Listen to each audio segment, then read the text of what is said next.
पवन इधर साइड में आ जाए। दोस्तों, जैसे मैंने शुरू में आपको बताया था, कुत्तों की समस्या केवल इस पार्क की नहीं,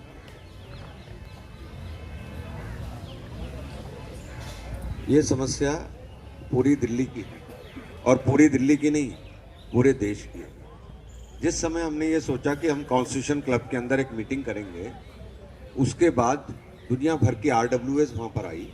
इसके साथ साथ पुणे, महाराष्ट्र, केरला, यहाँ से भी फोन आए कि गोयल साहब हमारे यहाँ भी आकर मीटिंग करिए। तो कुत्तों की समस्या जैसे मैंने बताई कि देश भर के अंदर कुत्ते लगातार बढ़ रहे हैं। 6,40,00,000 कुत्ते देश के अंदर हैं। 8 लाख कुत्ते दिल्ली में हो चुके हैं। समस्या ये नहीं है जाके हमारे को कोहली साहब छोड़ दो भैया तुम। समस्या ये नहीं है, समस्या ये है आज जो 6 लाख हैं वो कल 12 लाख हो जाएंगे जाकर, उसके बाद और मल्टीप्लाई करेंगे। मैं जिस बाग में ठहरता हूं उसमें मैंने फोन किया किसको? कारपोरेशन को फोन करना पड़ता है। इसके लिए एमसीडी को फोन करना पड़ता है, समझ लीजिए। एमसीडी में किसी की सरकार हो, आज आम आदमी पार्टी की सरकार है, उससे मेरा मतलब नहीं है। एमसीडी को फोन करना पड़ता है। मैं एमसीडी को फोन किया, कोई गाड़ी नहीं आई स्टरलाइजेशन करने के लिए, और 2 दिन के अंदर 3 कुतिया ने 21 बच्चे दे दिए जाते हैं। तो मेरे यहाँ तो कुत्ते मल्टीप्लाई हो गए। अब लोगों के हाथ में डंडे आ गए हैं। डंडे इसलिए नहीं आए कि कुत्ते काटते हैं, डंडे इसलिए कहे काट सकते हैं। डंडे किस लिए आए? काट सकते हैं। उसके बाद भी आप लोग सैर करना नहीं छोड़ सकते। गली अभी आपने देख लिया कितना कुत्तों का शोर आया था जाके। हमारे घर में छोटा पप्पी हो तो हम बच्चे का हाथ लगवाते हैं, बेटा इसका हाथ लगाओ। तो हमें प्यार करना सिखाया है, सभी जानवरों से प्यार करना सिखाया जाके, सभी प्यार करने से। चूहे को तो हम 1 मिनट में मार देते हैं, हमें कोई तकलीफ नहीं, 1 सेकंड के अंदर पकड़ भी लेते हैं उसको, कोई तकलीफ नहीं है। पर कुत्ते को हम प्यार करना सिखाते हैं। हमारे यहाँ ये प्रॉब्लम नहीं थी। जैसे मैं आपको बताता हूँ, लॉटरी हमारे देश में बिकती थी, वो थी मल्टी डिजिट लॉटरी, यानी 1 करोड़ में 1 का इनाम निकलेगा। फिर आ गई सिंगल डिजिट लॉटरी, उसमें 9 अंक होते हैं ना, 1 2 3 4 5 6 7 8 9। अंतिम वक्त कोई भी एक नंबर आ गया तो आपका निकल जाएगा। तो चांस प्रोबेबिलिटी बढ़ गई तो सारा देश लॉटरी खेलने लग गया। प्रॉब्लम भयंकर हो गई थी। तो जब कुत्ते 1-2 थे तो प्रॉब्लम नहीं थी। मैं आपको बताता हूं, प्रॉब्लम कुत्तों से नहीं है, उनकी जनसंख्या से है। आज हमारी जो मीटिंग हो रही है वो सारी इस बात के लिए, 2 चीजों के लिए है कि एक, इनकी जनसंख्या पे कंट्रोल करो, नहीं तो ये जो है कम से कम करोड़ों के अंदर हो जाएंगे। आदमियों से ज्यादा इनकी पॉपुलेशन बढ़ जाएगी जाके। तो इसलिए पहला जो इसका सोल्यूशन है वो है स्टरलाइजेशन। और वो स्टरलाइजेशन स्टेट गवर्नमेंट ने करना है, वो दिल्ली सरकार ने करना है, वो एमसीडी ने करना है स्टरलाइजेशन। तो एमसीडी वो स्टरलाइजेशन नहीं करती, उसने 20 एनजीओ लिख लिए हैं, 20 एनजीओ को दे दिया है जाके। उनको कुत्ते का एक पार्ट लेकर जमा कराना होता है ताकि वो अपना 1000 रुपया कुत्ता वसूल कर सके। वो पार्ट के ऊपर एक मॉनिटरिंग कमेटी होती है, वो मॉनिटरिंग कमेटी की नहीं सुनते, ये उसको कह देते हैं हाँ इतने कुत्तों का हो गया, उसको पेमेंट हो जाती है। वो करप्शन है। मैं करप्शन पे नहीं जा रहा, अभी करप्शन की बात नहीं कर रहा, मैं बात इस बात की कर रहा हूं वो एनजीओ के बस की नहीं है। वो कौन चला रहे हैं, किन्होंने ले ली, वो उनको क्या फायदा है, और वो स्टरलाइजेशन नहीं कर रहे थे। तो कुत्ता पकड़ने की गाड़ियां आ ही नहीं रही, कुत्ते पैदा होते जा रहे हैं। मुझे पता नहीं, किसी ने मुझे डाला कि एक कुत्ता जब आपस में संग होता है, कुत्ता और फीमेल, तो फिर पता नहीं कितने बच्चे तक वो पैदा कर सकते हैं। आप में से कोई एक्सपर्ट हो तो बता सकता है। वो मतलब 67,000 सैकड़ों के अंदर बच्चे पैदा कर सकते हैं। एक कुतिया 10 साल में 67,000 जो है संख्या। अब मुझे पता नहीं, इसलिए मैं नहीं वो फिगर बोल रहा, ये तो हजारों में बोल रहे हैं, पर मैं कह रहा हूं सैकड़ों बच्चे तो पैदा हो सकते हैं जी। तो आप लोगों ने अगर चिंता नहीं की तो ये करना पड़ेगा। तो अभी जो हम निकले हैं वो जागरूकता आंदोलन के लिए लगे हैं जी, क्योंकि आज तक किसी भी पॉलिटिकल आदमी ने इस इशू को नहीं उठाया। गूगल आप कर लीजिए, गूगल में आपको बहुत सारी चीजें मिलेंगी जी। मेरे को कुत्ता ज्ञान 0 था जाके, किंतु जब मैंने ये देखा कि सबके हाथ में लकड़ियां आ गई, मुझे भी सैर करने में डर लगने लगा। तो मुझे लगा किसी को यह आवाज उठानी पड़ेगी। तो लोग मेरे पीछे पड़ गए। पहले तो कुत्ते पीछे पड़े हुए थे, फिर लोग मेरे पीछे पड़ गए। आप समझे ना जी, आप कैसे कर सकते हैं। मेरी वीडियोस बनने लगी जी, आज भी यहाँ वीडियो बन रही है जाके, मेरी वीडियो बनने लगी। पर मैं करूं क्या, मेरा मन नहीं मानता, जैसे लॉटरी के लिए मन मानता था, तो मुझे लगा कि हमने जब देश भर के अंदर लॉटरी बंद करा ली तो हम कुत्ते की समस्या को भी हल कर सकते हैं। एक आदमी नहीं कह रहा कि कुत्ते को नुकसान पहुंचाओ, हम में से एक आदमी नहीं कह रहा कुत्ते को नुकसान पहुंचाओ। क्या कह रहे हैं हमारे आदमी? या तो समाधान निकालो कि भाई एक तो स्टरलाइजेशन जोरों पे होनी चाहिए। जैसे अगर गवर्नमेंट चाहे जितना मर्जी रुपया करे, आप जानते हैं सेंट्रल गवर्नमेंट करोड़ों रुपया, कितना, जोर से बोलो, कितना, करोड़ों रुपया स्टेट गवर्नमेंट्स को रैबीज कंट्रोल करने के लिए देती है जी। अगर कुत्ते काट ले और आदमी को रैबीज हो जाए तो कैसे मरता है वो मालूम है आपको? तड़प तड़प के मरता है। उसकी भी एक वीडियो पड़ी हुई है, जाके रैबीज के जो हॉस्पिटल है उसको देख लीजिए, मरीज को छूता तक नहीं है कोई, जंगलों बंगलों के अंदर उसको रखते हैं। तो anti rabies campaign central government ने चलाया हुआ है, पर उसको सक्सेस करने के लिए स्टेट गवर्नमेंट की हेल्प चाहिए। दिल्ली सरकार ने वो फंड भी नहीं लिए जाके, वो फंड भी सेंट्रल गवर्नमेंट से ले नहीं रही। ये मैं तब बात कर रहा हूं जब मैं अफसरों से मिल लिया हूं। और अभी आपने देखा होगा एक एनिमल वेलफेयर बोर्ड बना है, एनिमल वेलफेयर बोर्ड है, 1960 में बना था। उसने अपने कुछ नियम बनाए हैं। उस नियम के अनुसार वो कहते हैं RWA इन कुत्तों की फीडिंग अपनी सोसाइटी के अंदर करेगी। अगर RWA, और कब करेगी जानते हो? जब वहां पर कोई बुजुर्ग आदमी ना हो, और वहां जब फीडिंग करो तो बच्चा नहीं होना चाहिए। हमसे पूछ के आएगा बच्चा, हमसे पूछ के आएगा बुजुर्ग आदमी। और अगर फीडिंग कर दी और उसके बाद आप फीडिंग करके चले गए और फिर कुत्ता वहीं घूमता रहेगा ना। कुत्ते की प्रवृत्ति क्या है आप समझिए? कुत्ते की प्रवृत्ति है, अगर आप उसको एक जगह खाना दोगे तो वो वहां का वफादार बन जाएगा जी। यहां मुझे खाना मिलता है, फिर जो भी बाहर से आएगा वो उसको आने नहीं देगा। ये समझ लिया, ये कुत्ते की प्रवृत्ति है। दूसरी बात, मैंने गूगल में ही पढ़ा कि एक डॉग लवर ने, सो कॉल्ड डॉग लवर ने ये डाला था, कुत्तों को खाना नहीं देना चाहिए। क्यों? कुत्ते की प्रवृत्ति ये है कि वो खाना ढूंढ के खाता है। वो खाना उसके लिए 2-2 किलोमीटर 10-10 किलोमीटर चला जाता है, खाना ढूंढ कर खाता है। ये उसकी एक अच्छी प्रवृत्ति है उसके अंदर। तो करेंगे क्या हम? तो हम करेंगे क्या? क्योंकि दिल्ली के अंदर हर पार्क के अंदर यह समस्या आ गई है, यह समस्या बड़ी भारी आ गई है जी। तो पहला जो सोल्यूशन है वो है स्टरलाइजेशन। जोर से बोलो, पहला सोल्यूशन क्या है? उसके लिए हम गवर्नमेंट पे प्रेशर बनाएंगे, दिल्ली सरकार और एमसीडी पे जी।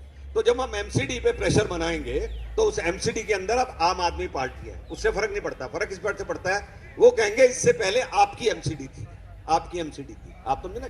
मैं कहूंगा, कहेंगे तो कहो, मैं कहूंगा हाँ उस एमसीडी ने काम नहीं किया, अब आपको तो करना पड़ेगा ना। आप ये तो नहीं कह के बच सकते कि पहले नहीं हुआ तो अब नहीं होगा। बच सकते हैं क्या? मैंने तो कह दिया आपको कि भाई नहीं हुआ, जनसंख्या कंट्रोल होनी चाहिए थी, क्योंकि किसी ने आवाज नहीं उठाई। अब हम इसका प्रेशर बना देंगे इस बात का, स्टरलाइजेशन का। और सुनिए, इस स्टरलाइजेशन के लिए जो भी लोग अपने आप को जानवर प्रेमी कहते हैं वो इसका विरोध नहीं करते, वो इसका विरोध नहीं। इसका मतलब वो क्या चाहते हैं? जोर से बोलो। नहीं, क्या चाहते हैं? पॉपुलेशन कम हो। इसका मतलब है वो लोग भी एग्री कर रहे हैं इनकी पॉपुलेशन कम होनी चाहिए। अगर मैं पेड़ों से प्रेम करता हूं तो मैं क्या कहता हूं? ज्यादा से ज्यादा पेड़ लगाओ जी, पौधे लगाओ। जिस चीज से मैं प्रेम करता हूं वो कहते हैं ज्यादा से ज्यादा बढ़ाओ। तो इसका मतलब क्या है? हम सब एक इस बात पर सहमत हैं कि स्टरलाइजेशन होना चाहिए जी। तो मैं आपके माध्यम से गवर्नमेंट पे प्रेशर बनवाऊंगा। तैयार हो? हाथ कर, तैयार हो? तो ये ही एक हल सबसे बड़ा अभी दिखाई दे रहा है कि जिसके ऊपर सब लोग सहमत हैं। वो लोग भी सहमत हैं जो मेरे को नहीं चाहते हैं, वो भी लोग भी इस बात के लिए सहमत हैं कि स्टरलाइजेशन होना चाहिए जी। तो हमको प्रेशर है। तो अब RWS क्या करेंगी? अपने अपने आप बोर्ड लगाएंगी देखिए, पार्कों के बाहर। जैसे मैंने बोर्ड लगाया, आप बोर्ड लगाएंगे कि स्टरलाइजेशन होना चाहिए, स्टरलाइजेशन होना चाहिए, स्टरलाइजेशन होना चाहिए। तो माहौल बनेगा, ये समझ लीजिए बात को जी। दूसरी बात ये है, आ जाओ पेट डॉग्स के ऊपर। पेट डॉग के कानून है, उसके लिए लाइसेंस लेना पड़ता है, रजिस्ट्रेशन करनी पड़ती है। तो हमें अभी पेट डॉग के बारे में कुछ नहीं बोलना। जो कुत्ते को पालना चाहते हैं पालो, अभी फर्स्ट स्टेज के अंदर। जैसे हमारे एक भाई ने कहा था ना, बंदर को भी ले लो जी। तो क्या होता था नागपाल जी, पहले मटका भी चलता था और लॉटरी भी चलती थी, शराब भी चलती थी। तो हमने ले लिया लॉटरी को। तो लोगों ने कहा गोयल साहब मटका भी ले लो, शराब भी ले लो। तो भाई हम इतना नहीं काम कर सकते, तो अभी हमने कुत्ते उठाए हैं जाके जी। उसके बाद ऑटोमेटिकली गाय की भी समस्या है या बंदर की भी समस्या है। गाय की तो समस्या जल्दी हल हो सकती है क्योंकि गायों को तो गौशाला में भेजा जा सकता है, किंतु कुत्तों को एक अच्छी शाला, एक अच्छे घर के अंदर भेजा जाए, इसके ऊपर लोगों की सहमति नहीं है। लोगों की मतलब जो लोग हमको अपोज करते हैं उनकी सहमति नहीं है कि कुत्तों को एक जगह पर भेजा जाए। पर हाँ, कानून ये कहता है जो कुत्ता काट रहा है और जो कुत्ता खुंकार हो रहा है उसको बाहर निकालना पड़ेगा जाके, किंतु उसको भी बाहर नहीं निकाला जा रहा जाके, उसको भी बाहर नहीं निकाला जा रहा, ये कानून कहता है। हाई कोर्ट और सुप्रीम कोर्ट इस पे कंफ्यूज है। एक हाई कोर्ट कहता है कुत्तों को फीडिंग बिल्कुल मत करो, जिसको फीडिंग करनी है अपने घर ले जाए और उसको फीडिंग करो, किंतु सुप्रीम कोर्ट कहता है नहीं, कुत्तों को फीडिंग करो, कुत्तों को फीडिंग करो। पर अगर फीडर ने फीड किया और कुत्ते ने काट लिया तो हम फीडर की गर्दन दबोच लेंगे। अरे पता कैसे चलेगा कौन दूध डाल के गया था, कौन रोटी डाल के गया था, लास्ट दूध किसने डाला था, कैसे पता चलेगा? तो हाई कोर्ट सुप्रीम कोर्ट भी जजों के हिसाब से कंफ्यूज हैं, कभी प्रो कभी एंटी। अब पुणे के अंदर बहुत सारे कुत्ते हो गए, उनकी सोसाइटी ने सारे कुत्तों को एक शाला के अंदर भेज दिया। शाला को क्या कहते हैं? शेल्टर होम के अंदर भेज दिया। तो रिट फाइल हो गई, इनको छोड़ो। सुप्रीम कोर्ट ने उनको छोड़ने नहीं दिया, अभी केस पेंडिंग है, पर स्टे नहीं दिया कि उसको छोड़ा जाए। तो पहली पॉलिसी हमने कह दिया है कि भाई हम जो है इसका स्टरलाइजेशन करेंगे जी। दूसरा काम, ये जो नसबंदी का काम जो है ये अभी 20 एनजीओ करती है, जिसमें से 16 काम कर रही हैं। उन 16 के 16 के अंदर करप्शन है। करप्शन यह कैसे पता चला कि एनिमल वेलफेयर बोर्ड उसके अंदर कूद गया, उसने एबीसी रूल्स बना दिए, एनिमल बर्थ कंट्रोल रूल्स। उस रूल्स के अंदर उन्होंने कहा अब हम रजिस्टर्ड करेंगे कि कौन सी एनजीओ यहाँ पर कुत्तों को पकड़ेगी और कुत्तों की नसबंदी करेगी और कुत्तों का काम करेगी, हम करेंगे। अरे तुम्हारे पास 22 का स्टाफ है, कितना है? 22 लोग, और पूरे देश के अंदर कह रहे हो कि हम करेंगे, तो वो काम और डिले हो गया। तो हमारा क्या कहना है, म्युनिसिपैलिटीज को अपना काम करने दो उनके अंदर जाके भी। और इसीलिए अब हम क्या कहते हैं, दिल्ली नगर निगम जो है, जिसकी अभी नई मेयर आई हैं शैली ओबराय जी, मैंने उनसे 2 बार टाइम मांगा, अभी व्यस्त होंगी, टाइम नहीं दे पाई। तो हम क्या कहते हैं, अब एमसीडी अपने हाथ में ये काम ले नसबंदी करने का, एनजीओ पे मत छोड़े, ताकि आप सीधे सीधे अपने डीसी को इनको पकड़ सकें कि भाई इसके लिए करें, उसके लिए जितना फंड चाहिए वो करेंगे। दूसरा, एक बड़ी खुशखबरी है, जो लोग को कुत्तों का शौक है उसके लिए एक नेशनल अडॉप्शन पॉलिसी बनाई जाए, वहां पर कुत्तों को गोद दे दिया जाए। जो कुत्ता लेना चाहे यहां से कुत्ता लो ना, आप अल्सेशियन लाओगे, कौन कौन से होते हैं बाहर के कुत्ते, हमें तो इतना जानकारी है नहीं, अच्छे ले आते हो। प्रधानमंत्री जी ने भी कहा था अपने यहाँ अच्छी ब्रीड होनी चाहिए जी। तो इसलिए आप इन आवारा कुत्तों को गोद लो और सामने आओ कि हम 4 कुत्ते ले गए हैं, दूसरा कहे हम 6 ले गए हैं, तीसरा कहे हम 7 ले गए हैं। तो इसकी नेशनल अडॉप्शन एक पॉलिसी होनी चाहिए। तीसरी बात यह है कि भाई ये जो सोसाइटी में कुत्ता खिलाने की जगह हो, जब तक और कोई कानून नहीं आता तब तक उस जगह पर सबकी सहमति होनी चाहिए, नहीं तो नहीं होनी चाहिए, ये समझ लीजिए। जैसे अगर आप समझ लो कि भाई पार्क के अंदर अगर कितने कुत्ते रहेंगे और लोगों का घूमना दूभर हो जाएगा, तो आप तय कर लो उन्होंने घूमना है या हमने घूमना है जाकर। ये नहीं होना चाहिए कि भाई लोग डर के माहौल के अंदर घूमें। आप बिल्कुल ठीक कह रहे हो, बच्चों ने पार्कों में आना बंद कर दिया है। बच्चों ने नहीं बंद कर दिया, पेरेंट्स ने उनको भेजना बंद कर दिया है, जाकर पेरेंट्स ने भेजना बंद कर दिया है जी। दूसरा, आक्रामक जो कुत्ते हैं, जिसके बारे में कानून भी कहता है, जो आक्रामक कुत्ते हैं उनको तो अलग से एक बाड़ा बना ही जाना चाहिए जी। तीसरा, अभी तक स्टरलाइज कर लूं और फिर उसको वहीं छोड़ दूं। आपको मालूम है ना कानून क्या कहता है कि इनको स्टरलाइज कर लो और फिर इनको वहीं छोड़ दो। कुत्ते भी अलग अलग प्रवृत्ति के होते हैं जी। हमारे यहाँ जो मैंने आपको बताया 6 करोड़ 40 लाख कुत्ते हैं, इसमें मैंने पेट डॉग्स नहीं गिने हैं। अगर आप पेट डॉग्स गिनोगे तो 10 करोड़ पहुंच जाओगे, आप समझ लीजिए बात को जी। और अपने पार्क में कानून तो बना ही दीजिए, बिना थैली के कोई नहीं चल सकता।